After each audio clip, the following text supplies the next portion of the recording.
Hello everyone, Assalamu alaikum and welcome to Zor Ka Jor. This is Rabia Shahid. Viewers, cricket की बात करें तो excitement level तो बहुत हाई है क्योंकि कल पहला मैच है टेस्ट सीरीज़ का बांग्लादेश वर्सेस पाकिस्तान शाहीन्स का। देखने में तो यही आ रहा है कि कुछ मसले हैं, प्रॉब्लम्स हैं। स्टेडियम्स की अगर हम बात करें तो स्टेडियम्स की तैयारी भी ऑन गोइंग है। मोहसिन नकवी साहब खुद इंस्पेक्शन पर गए थे, विजिट्स किया। उन्होंने बताया कि जो हमारे तमाम स्टेडियम्स हैं उनकी जो कंस्ट्रक्शन हो रही है वो इंटरनेशनल लेवल के स्टैंडर्ड ही नहीं है, इसीलिए उनकी कंस्ट्रक्शन हो रही है ताकि इंटरनेशनल लेवल पर जब टीम्स आएँ तो लोग देखें, उन्हें खुशी हो, इंटरनेशनल लेवल पे भी हमारी अप्रिसिएशन हो। क्योंकि पाकिस्तान के पास ये बहुत बड़ी अपॉर्चुनिटी है कि पाकिस्तान को ये टूर्नामेंट, चैम्पियंस ट्रॉफी का टूर्नामेंट होस्ट करने का मौका मिल रहा है और अपने होम ग्राउंड पे हम खेलेंगे, तो ये बहुत एक एक्साइटिंग बात भी है। लेकिन इसके साथ साथ जो डिले की खबरें भी आ रही हैं कि 2 साल लगेंगे या 3-4 महीनों में कहा जा रहा है कि कंस्ट्रक्शन कंप्लीट हो जाएगी। पॉसिबल है, नहीं है, ये तो मोहसिन नकवी साहब ने कल क्लियर किया था अपनी प्रेस कॉन्फ्रेंस में कि काम हो जाएगा। जनवरी तक की डेडलाइन थी। हाफिज़ साहब से भी हमारी बात हुई थी, उन्होंने भी इसको क्लियर किया था कि जनवरी तक की डेडलाइन है और जनवरी तक तमाम जो काम है, कंस्ट्रक्शन है, वो सब कुछ कंप्लीट हो जाएगा। अब कल पहला मैच है, उसके लिए भी हम एक्साइटेड हैं। हमारी प्लेइंग 11 भी रेडी है, सब कुछ था। कुछ चेंजेस आए, सडन चेंजेस आए। पहले कुछ लोग थे, फिर उन्हें रिलीज़ किया गया, फिर दोबारा से ऐड ऑन किया गया। तो इस किस्म के जो प्रॉब्लम्स थे वो तो चली जा रहे थे। स्पिनिंग के हवाले से हमने बात की कि स्पिनर्स की कमी है, फास्ट बॉलर्स की कमी है, नहीं है। तो चलिए प्रोग्राम का बाकायदा आगाज़ करते हैं। हमारे साथ मौजूद हैं हाफिज़ मोहम्मद इमरान साहब, स्पोर्ट्स जर्नलिस्ट हैं, एंकर हैं। अस्सलाम वालेकुम हाफिज़ साहब, वेलकम टू द शो।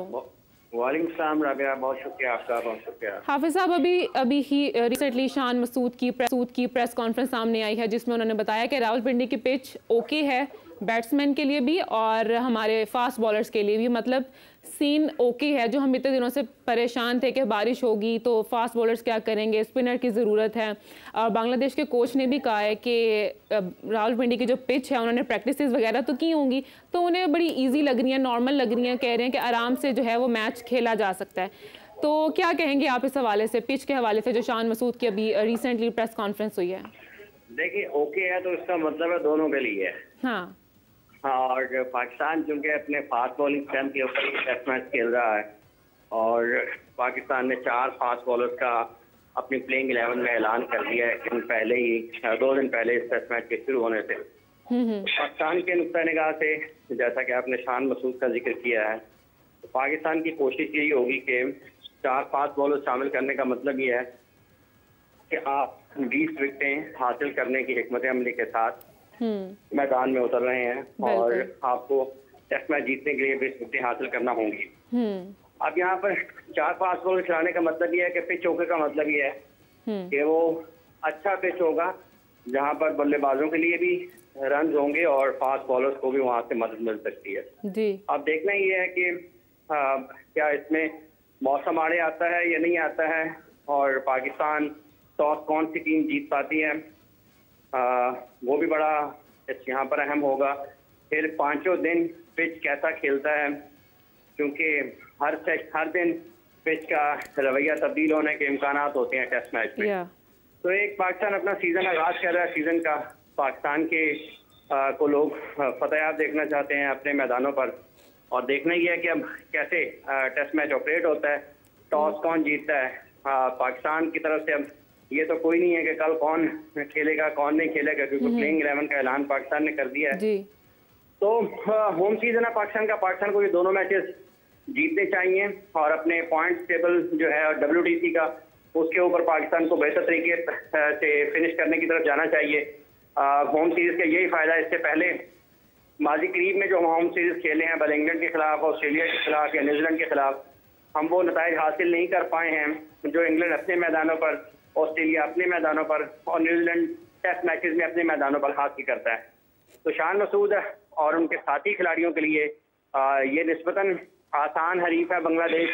वो बहुत ज़्यादा मुश्किल पैदा करते हैं जब वो अपने मैदानों पर खेल रहे होते हैं। लेकिन अब यहाँ पर चूंकि फास्ट बॉलिंग फ्रेंडली पिच बनाई है पाकिस्तान ने, तो पाकिस्तान की जो बैटिंग है उसका भी वैसा ही इम्तहान होगा जैसा कि बांग्लादेश का होगा, क्योंकि पेस एंड बाउंस पर पाकिस्तान के बैटर्स के लिए भी उतनी मुश्किलात हो सकती हैं।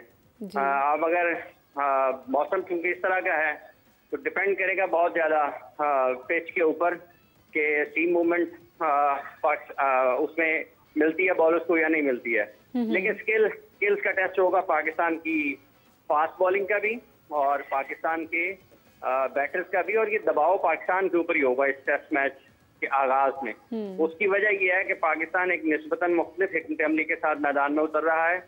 दूसरी वजह यह है कि बांग्लादेश निस्बतन आसान हरीफ समझा जाता है टेस्ट मैचेस में, और तीसरी वजह यह है कि पाकिस्तान का होम ग्राउंड है, और पाकिस्तान होम ग्राउंड पर अपनी मर्जी की पिचेस बनाकर अगर खेलता है और नताइज तवक्कुआत के बरक्स आते हैं, तो ये सारी चीजों का दबाव लेकर पाकिस्तान की टीम ने मैदान में उतरना, और पाकिस्तान की टीम काफी महीनों के बाद टेस्ट मैच क्रिकेट खेल रही है। और हाफिज साहब होम ग्राउंड तो है, लेकिन स्ट्रेटेजी आपको क्या लगता है कि दोनों टीम्स को क्या अपनानी चाहिए? क्योंकि पिच अब उन्होंने प्रैक्टिस वगैरह तो की हैं, उन्हें ये नजर आ रहा है कि पिच ओके है, आराम से मतलब गेम खेली जा सकती है, तो स्ट्रेटेजी पाकिस्तान को क्या अपनानी चाहिए? देखिए राबिया, मैच शुरू होने से पहले कप्तान का ये कहना ओके है तो ठीक है, ओके है, लेकिन क्या ये ओके आपको ट्रांसलेट होता दिखाई देगा परफॉर्मेंस में या नहीं देगा? अगर ओके है तो इसको आपने साबित करना है अपनी परफॉर्मेंस के साथ। अगर टीम की कारकर्दगी ठीक नहीं होगी तो फिर भी वो ये तो कह सकेंगे हाँ बिल्कुल ओके थी, लेकिन वो उस ओके को जो है ना, वो जो मुखालिफ टीम थी उससे ज्यादा बेहतर अंदाज में उस ओके से फायदा उठा लिया। तो अब आपको अपनी परफॉर्मेंसेस इस ओके को ट्रांसलेट करना है अपनी परफॉर्मेंसेस में। अगर आप बेहतर परफॉर्म नहीं करेंगे और जहाँ तक हिकमत-ए-अमली नहीं करेंगे तो फिर आपके लिए मुश्किलात होंगी, आपको बातें भी सुनना पड़ेंगी, आप पर तनकीद भी होगी और बहुत ज्यादा होगी। क्योंकि अगर आप बांग्लादेश के खिलाफ भी अच्छा नहीं खेलेंगे, अपनी मर्जी की पिच बनाकर अपनी होम ग्राउंड का आप एडवांटेज नहीं ले पाएंगे, तो आपको बातें सुनना पड़ेंगी। और जहाँ तक ताल्लुक इस चीज का है कि हिकमत-ए-अमली तो अब तक जो प्री मैच जो आप उसको कह सकते हैं उसमें तो बिल्कुल वाजे है, और वो इस अंदाज में वाजे है कि पाकिस्तान ने 4 फास्ट बॉलर्स का ऐलान कर दिया है, और 4 फास्ट बॉलर्स के साथ प्लेइंग 11 का ऐलान करने का मतलब है कि आपने ऑल आउट अटैक पर जाना है, और आपने उसी हिसाब से पिच की तैयारी भी की है। एक सलमान अली आगा पाकिस्तान के पास एक फास्ट टाइमर हैं स्पिनर के तौर पर बॉलिंग ऑप्शन में, लेकिन अब वो उनको फुल टाइम इस्तेमाल करेंगे क्योंकि उनके पास वही है। पाकिस्तान इस लिहाज से थोड़ा सा अंडर प्रेशर। अब देखेंगे साइम अयूब के लिए भी ये करियर के उनके टर्निंग पॉइंट हो सकता है, क्योंकि अभी तक टर्निंग पॉइंट तो क्या कहना है, लेकिन उनको एक नई जिंदगी दे सकता है, क्योंकि वो इंटरनेशनल क्रिकेट में अभी तक परफॉर्म नहीं कर पाए हैं, और उन्होंने एक टेस्ट मैच ऑस्ट्रेलिया में खेला था। T20 क्रिकेट में उन्हें खासे लंबे मौके मिले हैं, लेकिन वो परफॉर्म नहीं कर पाए हैं। और अब जबकि वो होम सीरीज में इतनी ज्यादा नाकामियों के बावजूद इंटरनेशनल क्रिकेट में उनको मौका मिला है, तो फिर उनके ऊपर ये एक इजाफी दबाव जरूर होगा कि उन्होंने परफॉर्म करना है। पाकिस्तान ने 5 प्रैक्टिस बैटर्स के साथ मैदान में उतर रहा है, और उसमें रिजवान, सलमान, सऊद, बाबर, कुछ शान, दो ओपनर्स जो हैं पाकिस्तान के।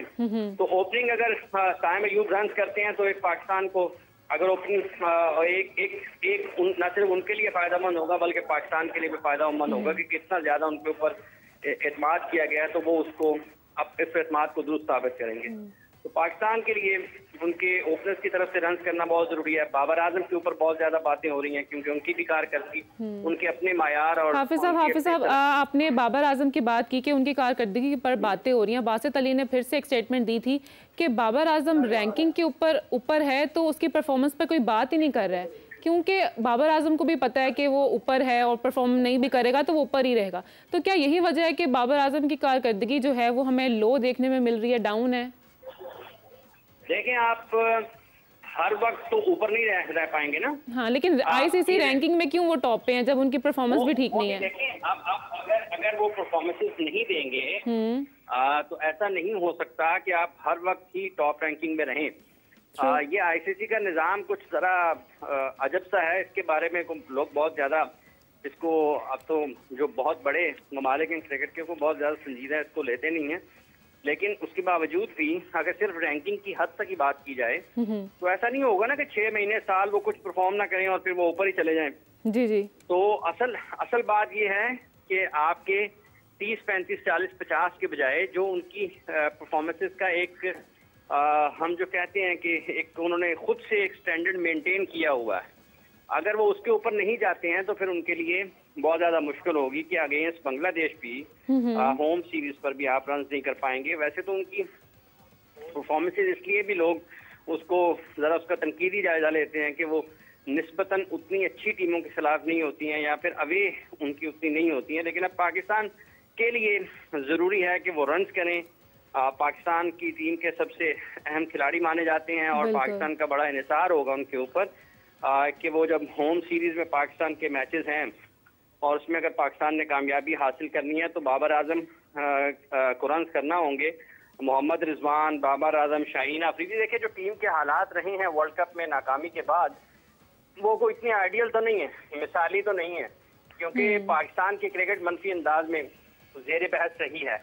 आप उस सारी जो मनफी बातें हैं, मनफी सोच है, या फिर आप उसको कहें कि जितना भी पाकिस्तान क्रिकेट के बारे में नामुनासिब अंदाज में बात होती है, नामुनासिब इस सेंस में कि लोग फिर गुस्से का इजहार करते हैं, भरम होते हैं ना कि टीम अच्छा नहीं परफॉर्म कर रही है, तो वो एक ही चीज उसको बदल सकती है और वो पाकिस्तान टीम की कारकर्दगी है। बिल्कुल। और अगर कारकर्दगी का मायार या कारकर्दगी ऐसी ही रही जैसा कि वर्ल्ड कप से पहले है, तो फिर लोगों का और जो गुस्सा है वो ज्यादा होगा, क्योंकि अब आप फॉर्मेट से निकले हैं। पाकिस्तान ने गुज़िश्ता चंद माह में 2023 के वर्ल्ड कप के बाद T20 क्रिकेट में, टेस्ट क्रिकेट में, वनडे वर्ल्ड कप में अच्छी कारकर्दगी नहीं दिखाई और उसके बाद T20 और टेस्ट मैचेस में भी अच्छे खेल का मुजाहरा नहीं किया। और अब जब आप वो अवे से होम क्रिकेट की तरफ आप आ गए हैं, शिफ्ट हुआ है आपका, तो अगर आप यहाँ भी अच्छा नहीं खेलेंगे तो फिर भले बाबर आजम हो, भले शाहीन अफरीदी हो, भले रिजवान हो या शान मसूद हो, लोग फिर बख्शेंगे तो नहीं किसी को। आप ये तो नहीं हो सकता ना कि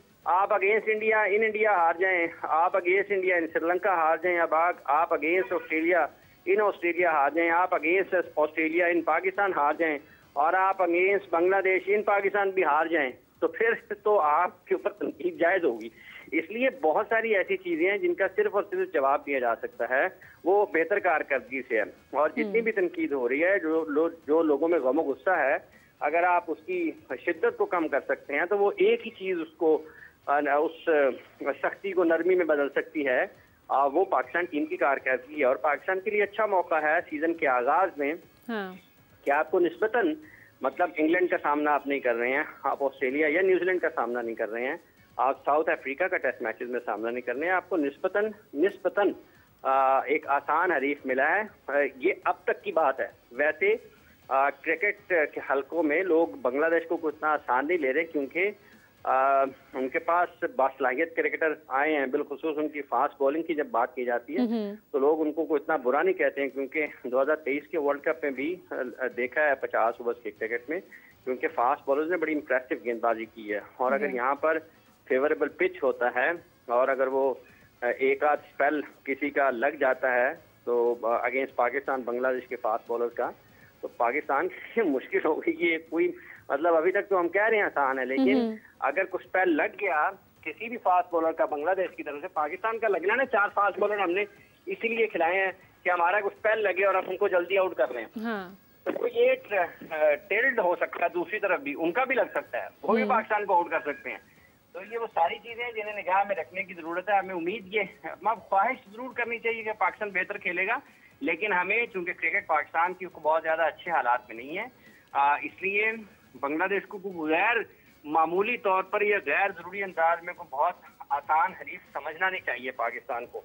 अब देखना ये है कि इसको जितनी बातें पाकिस्तान टीम के हवाले सुनी है या जिस तरीके से शान ने ओके किया है, ये ओके ट्रांसलेट होता है, कन्वर्ट होता है इन परफॉर्मेंसेज या नहीं होता है, ये देखने की चीज है। इसके लिए हमें अब कुछ ज्यादा इंतजार तो नहीं करना पड़ेगा। कल अगर इस वक्त बारिश ना हुई रावलपिंडी में और मैच हो रहा हुआ तो सूरत हाल पहले दिन के बाद दूसरे सेशन में कुछ ना कुछ तो नजर आ जाएगा कि पाकिस्तान टीम ऊंट किस करवट बैठ रहा है, जहाँ किस रुख रहा है, क्योंकि पहला सेशन हो चुका होगा, दूसरा सेशन जो है वो जारी होगा। और अगर पाकिस्तान बारी ले रहा हो, बैटिंग कर रहा हो, तो इस वक्त तक कल के दिन में कम विकेटों के ऊपर एक से ज्यादा विकेट ना गिरी हो और पाकिस्तान ने 100, 125, 150 कर लिए हो, तो उसको हम कहेंगे जी ठीक है, सीजन का आगाज पाकिस्तान के लिए अच्छा हुआ है। और इसी अच्छा हाफिज साहब, आप ख्वाहिशात की बात कर रहे हैं, हज़ारों ख्वाहिशें ऐसी कि हर ख्वाहिश पे दम निकले।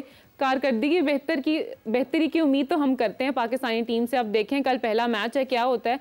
लेकिन एक बात ये भी मैं आपसे बताना चाह रही थी कि कामरान अकमल की भी एक स्टेटमेंट आई है जिसमें उन्होंने एतराज़ का इजहार किया है कि अबरार अहमद को क्यों निकाला।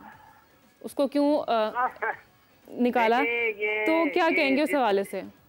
जिस तरीके से उनको अबरार को ना कि जैसे उनको ना मतलब किसी खिलाड़ी को साथ, वैसे माजी में भी ऐसा हुआ, काफी सारे खिलाड़ी ऐसे हैं जिन्हें घुमाया जाता रहा काफी वक्त, लेकिन उनको मैचेस में दिए गए। उस्मान कादिर का भी शुमार उन्हें खिलाड़ियों में होता है। अगर आप उनके टूर्स देखेंगे जिन मुल्कों में उन्होंने किए हैं, जिसकी मतलब पाकिस्तान टीम के लिए आए हैं, तो उनके शायद मैचेस जो उनको मौके मिले शायद वो उससे मुताबिकत नहीं रखते हैं। बिल्कुल यही सूरत अबरार के साथ भी है कि आप उनको अगर होम सीरीज में भी अपने स्पिनर्स को नहीं खिलाएंगे और तो आप अपने स्पिन बॉलिंग टैलेंट को या स्पिन बॉलिंग जो आपकी अटैक है आप उसको कैसे बेहतर करेंगे, ग्रूम करेंगे। और उनके 6 मैचेस में मेरा 38 विकेट्स हैं, तो हम लोग उनको शामिल नहीं किया। बुनियादी तौर पर तो ये एक हिकमत अमली का हिस्सा लगता है कि हमने 4 फास्ट बॉलर के साथ खिलाना है। अब ये एक पहलू है क्योंकि टीम मैनेजमेंट ये सोचती है कि वो फास्ट बॉलर के साथ 10 मैचेस जीतना चाहती है। ठीक है, जब इससे बेहतर टीमें आएंगी जो कि स्पिन के अगेंस्ट उतनी अच्छी नहीं होंगी तो हो सकता है उसमें उनको चांस मिल जाए। लेकिन फिर भी जब आप किसी भी किस्म के आपने अपनी ओवरऑल एक फॉर्मेशन भी तो बनानी होती है ना, तो उस फॉर्मेशन के हिसाब से आप देखें तो स्पिन बॉलिंग तो बिल्कुल नजरअंदाज हुई है पाकिस्तान में। और हमारा इस वक्त सबसे बड़ा मसला पाकिस्तान के सब जो स्पिनर्स हैं पाकिस्तान के, एक बड़ा है मतलब आप देखें कि शादाब खान पाकिस्तान के सबसे ज्यादा जिन्होंने पाकिस्तान के लिए ये जो मौजूदा खिलाड़ी हैं स्पिन बॉलिंग के शोबे में सबसे ज्यादा पाकिस्तान की नुमाइंदगी की है इंटरनेशनल क्रिकेट में। उनके फर्स्ट क्लास क्रिकेट में सिर्फ 3000 या 3100 बॉल उन्होंने किए हैं, सिर्फ 3000 या 3100 बॉल किए हैं, 3200 बॉल किए, मतलब 4000 से कम बॉल है उनके जो उन्होंने फर्स्ट क्लास क्रिकेट में किए हैं। अब्दुल कादिर साहब मरहूम उनकी इंटरनेशनल फर्स्ट क्लास क्रिकेट में 49,000 से ज्यादा बॉल उन्होंने किए हैं। तो आपको ये लोगों को ये समझना चाहिए कि आपके स्पिनर्स को कितनी बॉलिंग की जरूरत होती है। और अगर आप सिर्फ ये समझेंगे कि उसको फर्स्ट क्लास क्रिकेट में सिर्फ 3-4 हजार बॉल कर ले और आप उसको दुनिया का बेहतरीन स्पिनर बना देंगे तो वो नहीं बनेगा। आप देखें कि वो इन फॉर्म कम होते हैं, शादाब आउट ऑफ फॉर्म ज्यादा होते हैं। तो दूसरा जो स्पिन बॉलिंग के साथ पाकिस्तान ने किया है वो दूसरी मिसाल यहाँ पर सामने है कि 6 टेस्ट मैच अगर 38 ली हुई हैं और आप उसे आपका आगाज हो रहा है होम ग्राउंड पर हो रहा है तो आप उस स्पेशलिस्ट को टीम से निकाल दें, उसको ड्रॉप करें, ना उसको मौका दें। तो क्या शेन वॉर्न ने ऑस्ट्रेलिया के पिचेस पर आउट नहीं किए हैं? क्या मतलब नेथन लायन ने आउट नहीं किए? क्या मैगिल ने अपनी पिचेस पर आउट नहीं किए? क्या डैनियल विटोरी ने न्यूजीलैंड में आउट नहीं किए हैं? तो ये वो चीजें हैं जो सवालात जहां से पैदा होते हैं और लोगों को बात करने का मौका मिलता है। एक टैक्टिकल डिसीजन तो हो सकता है लेकिन फिर लोग कहेंगे क्या जब इंग्लैंड आपके खिलाफ आएगा खेलने के लिए तो फिर आप उस वक्त भी ये तेज पिचेस बनाएंगे, फिर आपको अबरार याद और फिर आप अगर फर्ज कर लें आप एतमाद के साथ मैचेस देंगे तो आप तवक्को कर सकते हैं वो वही कारकर्दगी का मुजाहरा करेगा जिसके लिए जिसके आप वो करते हैं। तो ये मुख्तलिफ चीजें हैं क्योंकि एक खिलाड़ी के बारे में कुछ करते हुए किसी और दलील का सहारा लिया जाता है और किसी और खिलाड़ी के बारे में वैसा ही फैसला करते हुए कोई और मंतक सामने आती है। तो ये इतना कोई हौसला अफजाई है मजमूई तौर पर। ये मिसाल लोगों के सामने है कि और लगभग 180-90 मैच हैं शायद आपके इंटरनेशनल मैचेस और उसके फर्स्ट में सिर्फ जो बॉल है वो 3035 है। तो ये फिर आप कहते हैं कि हमारे स्पिनर्स परफॉर्म नहीं करते। तो जब तक आप लॉन्गर फॉर्मेट में उनको तैयार नहीं करेंगे तो आप फिर उनकी कारकर्दगी में उतार चढ़ाव रहेगा। फिर ऐसे ही रहेगा कि जैसे बारिश के बाद लाहौर के जो दरून के इलाके हैं वहां पर गलियां टूट जाती हैं तो आपको खड्डे ही पड़ते हैं, आपकी उतार चढ़ाव रहता है। तो यही हाल है पाकिस्तान के स्पिन बॉलिंग का। अच्छा हाफिज साहब, जो बांग्लादेश की टीम है वो बड़ी स्ट्रॉन्ग नज़र आ रही है, कॉन्फिडेंट नज़र आ रही है क्योंकि उनके कोच ने भी कहा है कि well prepared for whatever Pakistan throw at us. Like वो पिच के हवाले से भी कॉन्फिडेंट है और गेम के हवाले से भी कॉन्फिडेंट है। तो पाकिस्तान की क्या तैयारियां हमको लग रही हैं कि एक टीम इतनी स्ट्रॉन्ग है, कॉन्फिडेंट से बात कर रही है कि भाई हम तो रेडी हैं, पाकिस्तान जैसे मर्जी हमें अटैक करे और पिच भी उन्हें ओके लग रही है। तो उस हवाले से आप क्या कहेंगे, पाकिस्तान टीम को क्या सजेस्ट करेंगे? देखिए तो ये है कि जिन हालात में बांग्लादेश की टीम पाकिस्तान आई है ना, देखिए उन्होंने अपने मुल्क के लोगों का उनका स्पिरिट वैसे ही हाई है बहुत। हाँ, उनके जब उनके कोच ने पाकिस्तान में मीडिया से इंटरेक्ट किया, बातचीत की, तो वो जज्बाती भी हुए। तो जिस तरह के हालात में वो आए हैं यहाँ पर पाकिस्तान में खेलने के लिए, तो उनको भी पता है कि क्रिकेट उनके मुल्क में उनके लोगों के लिए क्या अहमियत रखती है, उसकी क्या हैसियत है खेल की। तो वो चाहेंगे जरूर कि वो अपने मुल्क के लोगों को, जो कि मुश्किल हालात से गुजर रहे हैं, क्रिकेट के जरिए खेल के मैदान से अपने मुल्क के लोगों को एक खुशी दें, और उनको कम से कम जो गुज़िश्ता चंद हफ्तों में उनके मुल्क में जो कुछ हुआ है, वो खेल के मैदान से कोई भी अच्छी कारकर्दगी, कोई भी कामयाबी उनके मुल्क के लोगों के चेहरों पर मुस्कुराहटें बखेरे और उनको कम से कम कोई खुशी का जरूर मैसर आए। तो उनकी टीम इस लिहाज से मोटिवेटेड जरूर रहेगी, और वो कुछ ना कुछ जरूर करना चाहेंगे इस तरीके से कि वो पाकिस्तान के खिलाफ बेहतर क्रिकेट खेलें, अच्छे नताइज लें और अपने मुल्क के लोगों को खुशियां दें। तो इस लिहाज से जो उन्होंने, जिस तरह से आपने उनके कॉन्फिडेंस का जिक्र किया है, जिस तरह से कोच ने कल बात की है, तो ये चीजें पाकिस्तान वो चैलेंज करने की कोशिश करेंगे हर तरीके से, और पाकिस्तान को फंसाने की कोशिश करेंगे। उनके पास अच्छे क्रिकेटर जरूर हैं, और ये अगर पहले बॉलिंग कर रहे हुए और एक आध स्पेल लग गया तो पाकिस्तान के लिए मुश्किल भी होगा, कोई इतना आसान नहीं होगा, क्योंकि टेस्ट मैच क्रिकेट में आपको सेशन जो है वो जीतना पड़ते हैं, और अगर आप कम सेशन जीतेंगे, कम सेशन जो है सेशन अच्छे खेलेंगे, तो आपके लिए मुश्किलात होंगी, और आसान लिया नहीं जा सकता। जब 4 फास्ट बॉलर वाली पिच पे आप हरीफ टीम को आसान नहीं ले सकते, क्योंकि आपकी भी बैटिंग उतनी ही ज्यादा क्वेश्चनेबल है जितनी कि बांग्लादेश की हो सकती है। जी, बहुत शुक्रिया हाफिज साहब, thank you so much for joining us. और इसी के साथ अब हमें ज्वाइन करेंगे कादिर, उनसे जानेंगे कि क्या लेटेस्ट अपडेट्स हैं क्रिकेट के हवाले से। जी कादिर साहब, अस्सलाम वालेकुम, वेलकम टू द शो। वालेकुम अस्सलाम, thank you very much. Qadir, क्या लेटेस्ट अपडेट्स हैं क्रिकेट के हवाले से? शान मसूद की जो प्रेस कॉन्फ्रेंस हुई है वो भी हमने सुनी, पिच के हवाले से बहुत कॉन्फिडेंट हैं दोनों टीम्स, तो आपके पास क्या लेटेस्ट खबरें हैं? देखें, कल जो है वो प्लेइंग 11 अनाउंस की, और ये हमें प्रैक्टिस पहले भी देखने को मिली है कि मैचेस से कबल जो है वो प्लेइंग 11 अनाउंस कर रहे थे पाकिस्तान क्रिकेट टीम के मीडिया मैनेजर भी, और पाकिस्तान टीम मैनेजमेंट भी ये चाहती थी कि पहले टीम अनाउंसमेंट हो, जिसके नताइज काफी हद तक बुरे भी आए थे। और गुज़श्ता रोज जो है वो प्लेइंग 11 जो अनाउंस की, उसमें जो दिलचस्प बात यह है कि मोहम्मद हुरैरा को नहीं शामिल किया गया, सरफराज अहमद को नहीं शामिल किया गया, मीर हमजा को नहीं शामिल किया गया, उनकी जगह साइम अयूब को एक मरतबा फिर मौका देने का जो है वो सोचा गया है। और साइम अयूब जो है वो पाकिस्तान के T20 वर्ल्ड कप में बेतहाशा मौके मिलने के बाद भी उन्होंने इससे फायदा नहीं उठा सके, और फिर उसके बाद अगर आप देखें सरफराज अहमद की, तो उन्होंने भी काफी हद तक परफॉर्मेंसेस दी हुई हैं टेस्ट मैचेस में। मीर हमजा जो है वो उन्होंने काफी परफॉर्मेंस दी है, डोमेस्टिक में शाहीन में उन्होंने परफॉर्मेंस दी है, लेकिन वो भी इग्नोर किए गए। तो शान मसूद ये चाहते हैं कि साइम अयूब के साथ ओपन किया जाए, अब्दुल्ला शफीक का करवाया जाए, और शान मसूद कप्तान हैं प्लेइंग 11 में, सऊद शकील हैं, अब्दुल्ला शफीक हैं, बाबर आजम है, खुरम शहजाद है, मोहम्मद अली हैं, मोहम्मद रिजवान है, नसीम शाह है, साइम अयूब है, सलमान अली आगा और शाहीन शाह अफरीदी। पाकिस्तान टीम जो है वो 4 फास्ट बॉलर्स के साथ जो है मैदान में उतरेगी, जबकि शान मसूद जो है वो पहली मरतबा होम सीरीज में टीम की क़यादत भी करेंगे। तो जेसन गिलेस्पी जो है उनका इन्हिसार 4 फास्ट बॉलर्स के साथ गया। हमने आपको गुज़िश्ता रोज भी बताया कि जो ग्रीन टॉप विकेट थी उसका क्यूरेटर्स को कहा गया कि वो बनाए। इससे पहले, इसके बाद जो है वो आज की बात करें तो आज पाकिस्तान और बांग्लादेश की क्रिकेट टीमें ऑप्शनल ट्रेनिंग सेशन में हिस्सा भी लेंगी, और अभी कुछ देर बाद जो है वो ट्रेनिंग का आगाज हो जाएगा। और इसके बाद, इससे पहले अब जो ट्रेनिंग हो उससे बाद पाकिस्तान और बांग्लादेश के जो कप्तान हैं शान मसूद और शांतो, उन्होंने जो है वो ट्रॉफी की रूनुमाई की, और वहां पर जो है वो रावलपिंडी क्रिकेट स्टेडियम में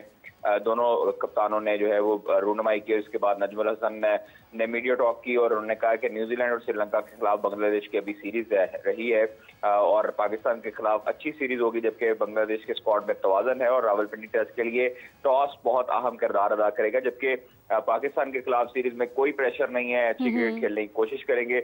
और इसी के साथ साथ जो है वो अगर शान मसूद की बात की जाए तो शान मसूद ने भी मीडिया से गुफ्तगू की है ट्रॉफी की रूनुमाई के बाद कि बांग्लादेश के खिलाफ सीरीज इंतहाई अहमियत की हामिल है, बांग्लादेश के खिलाफ बेहतरीन परफॉर्मेंस देंगे, जबकि क्रिकेट टीम वर्क का नाम है और मजमूई कारकर्दगी मैच के नताइज पर असरअंदाज होती है, और कोशिश है कि ड्रेसिंग रूम का माहौल बेहतरीन रहे। जबकि बांग्लादेश के पास शकीबुल हसन, लिटन दास, मोमिन और मुशफीक जैसे बेहतरीन टेस्ट प्लेयर हैं। ये तमाम खिलाड़ी तजर्बाकार हैं, और हमें ग्राउंड का जो होम ग्राउंड है उसका एडवांटेज होगा। और जबकि उनका ये भी कहना था कि टीम में कोई ग्रुपिंग नहीं है, तो ये मैं समझता हूँ कि जो शाह मसूद ने आखिरी जुमला बोला टीम में ग्रुपिंग नहीं है, इसका कोई अभी जवाब नहीं था इसको बयान करने का या इसको बार बार जो है हाईलाइट करने का। बिल्कुल हाईलाइट करने का, क्योंकि देखिए अगर पाकिस्तान टीम है तो पाकिस्तान टीम में जो ग्रुपिंग है तो ग्रुपिंग वाले लोगों को बाहर लाएं, उनका नाम बाहर वाज़िया करें और उनको टीम से निकालें जो ग्रुपिंग करते हैं। तो ये पाकिस्तान की टीम है, ये किसी गली मोहल्ले की टीम नहीं है कि वो इंफरादी तौर पर ग्रुपिंग करें और पाकिस्तान की टीम का माहौल खराब करें और रिजल्ट उसकी वजह से खराब आते हैं। तो ये अभी तक की ताज़ा तरीन इतलात थी और खबरें थी जो हमें अपने। अच्छा कादिर, आपने बात की 4 से 5 फास्ट बॉलर्स की, 4 नाम मेरे पास हैं, नसीम है, शाहीन है, खुरम और मोहम्मद अली हैं। तो अब इसके पीछे क्या स्ट्रेटजी है कि इन 4 फास्ट बॉलर्स को पाकिस्तान टीम ने जो है वो इनका इंतखाब किया है और एक स्पिनर के साथ जा रहे हैं? तो कोई स्ट्रेटजी आपको समझ में आ रही है कि कोई प्लानिंग के तहत किया गया है कि मतलब ये गेम अच्छी चलेगी या कैसे प्लान किया गया है? देखिए ये अगर 4 फास्ट बॉलर्स के साथ जाते हैं तो इसका मतलब ये है कि पिच जो है वो फास्ट ट्रैक बनने वाला है। इससे जो है वो फास्ट बॉलर्स को मदद मिलेगी, सीमर्स को स्विंग होगा और जिस तरह की ओवरकास्ट कंडीशन है, इस्लामाबाद में बारिशें हो रही हैं, बादल आते हैं, तो उसकी वजह से उनको रेड बॉल में खासी जो है वो स्विंग भी मिलेगी। और जिसके पास पेस होगी उसको स्विंग का जो है वो बड़ा एडवांटेज हासिल होगा वहां पर। और इसके साथ साथ अगर आप एक स्पिनर की बात करें तो एक साइम अयूब को भी हमने गुज़श्ता रोज बात की कि साइम अयूब को भी जो है वो स्पिनर के तौर पर शामिल किया जा रहा है, जो कि रात को जो है इस चीज का ऐलान हो गया। तो आप ये देखें कि हमारे पास सलमान अली आगा और साइम अयूब ये दो स्पिनर हैं।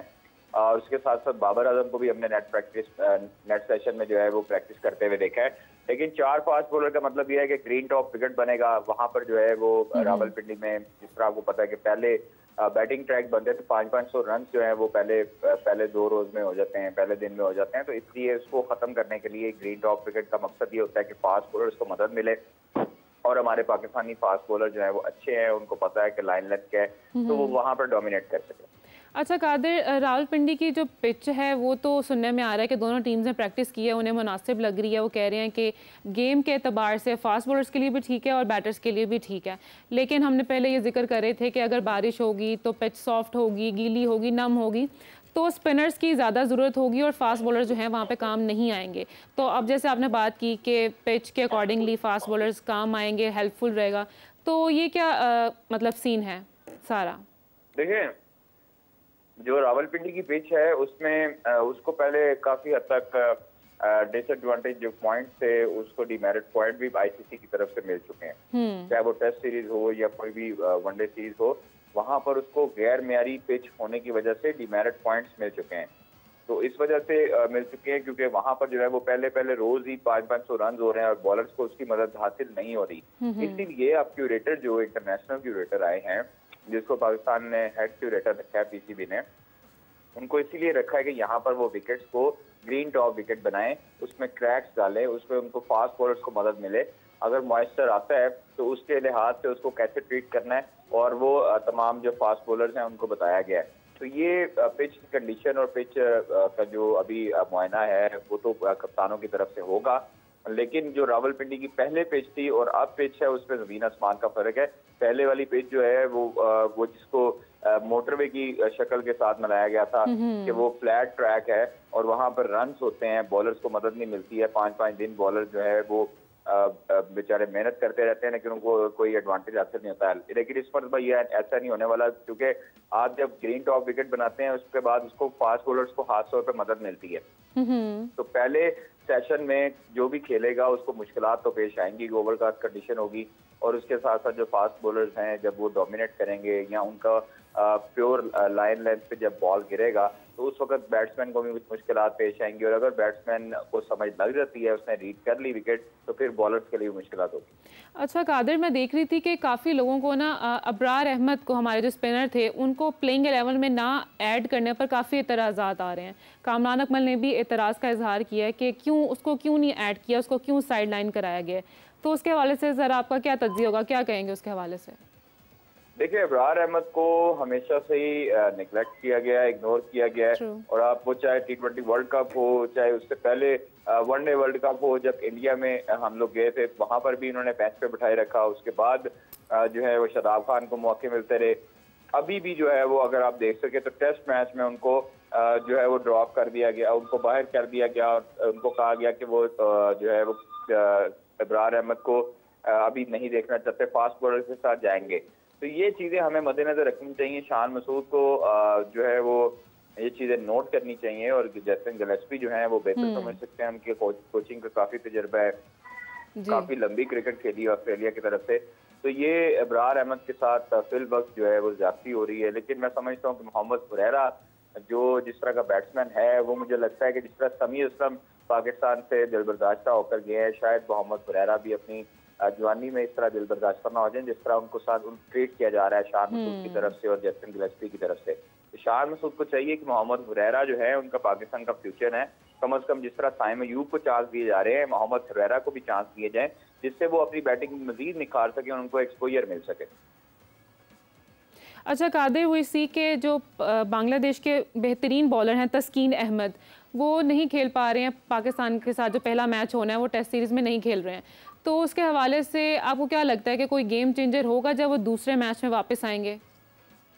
ऑब्वियसली देखिए, मेन बॉलर का प्रेशर होता है और मेन बैट्समैन, मेन बॉलर, उनका जो मेन प्लेयर होता है उसका ओपोनेंट टीम पे जरूर प्रेशर होता है, और हम उसको बिल्कुल भी इजी नहीं ले सकते। हमने T20 वर्ल्ड कप में भी यही कहा था प्रोग्राम्स में, और यही कहा था कि आपने यूएसए को भी जो है ना वो हल्का नहीं लेना, और आपने यूएसए पे भी बिल्कुल इजी ओवर क्रिकेट नहीं खेलनी। हमने इजी ओवर क्रिकेट खेली, हम यूएसए से भी शिकस्त से 2-4 हुए।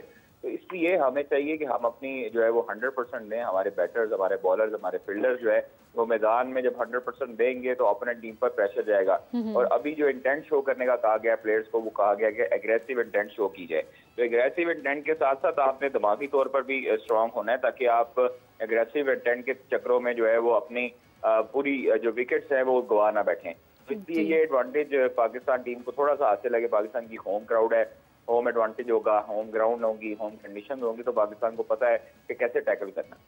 अच्छा कादिर, ज़रा आप क्रिकेट से हटकर बात करते हैं, क्योंकि पाकिस्तान में MMA मिक्स्ड मार्शल आर्ट्स भी हो रही हैं, तो उस हवाले से क्या खबर है आपके पास?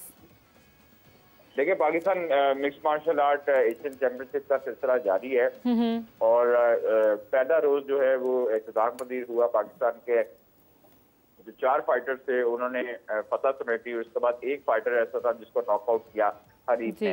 तो आप देखें, आपके बवान जो है वो नॉकआउट हुए, जबकि उसके बाद जिया मशवानी और पाकिस्तान के रिजवान अली, उन्होंने भारतीय जो ओपोनेंट थे उनको शिकस्त दी और चिप किया और नॉकआउट किया।